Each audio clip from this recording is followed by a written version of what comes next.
يا مساء الخير عليكم متابعين الأعزاء، شلونكم؟ إن شاء الله زينين. نبدأ الفيديو بالصلاة على محمد وآل محمد.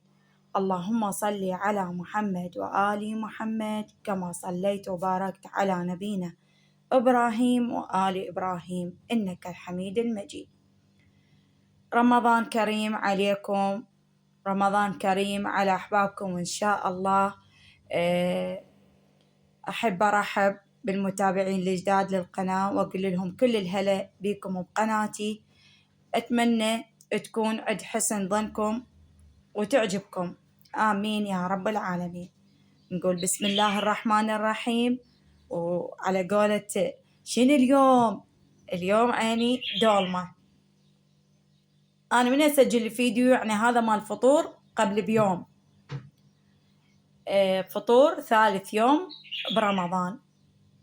سوينا دولمة وطريقتي بالدولمة أنا ناشرتها قبل، بس قلت إحنا مجرد نتبادل الأفكار، وإن شاء الله من تدخلون للتعليقات مثلا أريد تكتبون لي شنو فطوركم كان، أو شنو ناويين اليوم تسوون فطور إن شاء الله، أو بيش ساعة يعني تدخلون تسوون الفطور. أنا بالنسبة إلي يعني ب3 أبلش أسوي الفطور، مرات ب3 مرات لا ب2:30، يعني أبلش أحضر ترتيبات الشغلات. فدولمة اليوم بلش تقريبا الساعة 3 إن شاء الله. بديت يعني بالدولمة أثرم البصل ناعم بهاي المثرامة، ما أثرمها، مرات أثرمها والله دولمة أشتغلها بإيدي ثرم يعني بالإيد، مرات لا بالمثرامة الكهربائية. وبدينا نبلش فطورنا وياكم خطوة بخطوة إن شاء الله. أي حبايب شاركوني بالتعليقات آراءكم، شو تحبون. إذا تشاهدون الفيديو، أنا مشاهدات كلش قليلة بالفيديوهات، ما أعرف الخلل وين. الخلل يمكم أنتم ما تشاهدون قناتي، أو الخلل بعده باليوتيوب. قليل اللي يشاهد القناة.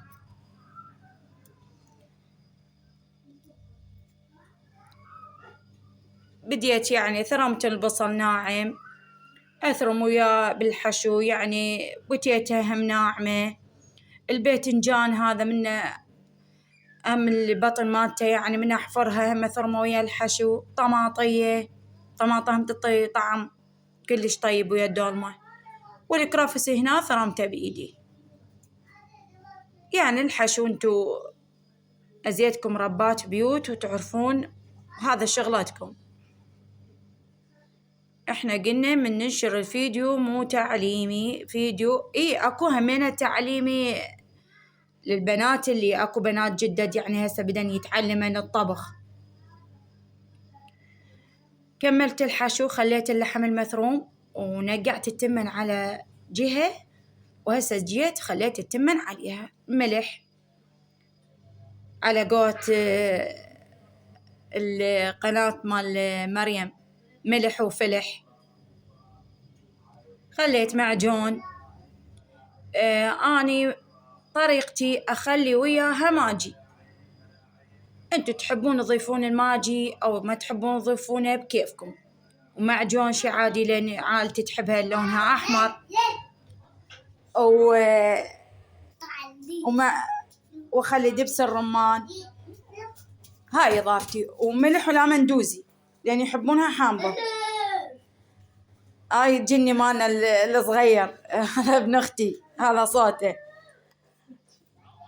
وهنا بديت أبلش بالدولمة أشتغلها وياكم. حمود، هاي طريقتي إن شاء الله بالدولمة، أتمنى تعجبكم.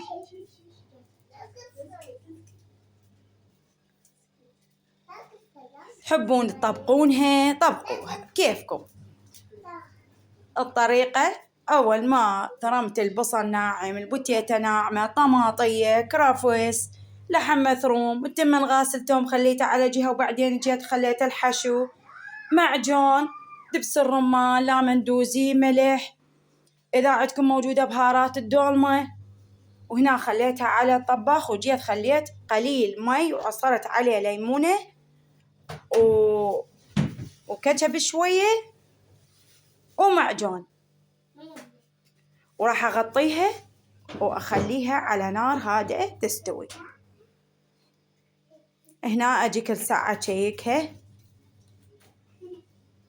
بعدين هنا جهز فطورنا، وسهمكم العافية، يا رب يشبع كل جائع يا رب العالمين، ورد كل غريب. ولا تنسون دعوة الإفطار، لا تنسونا من اللايك والاشتراك.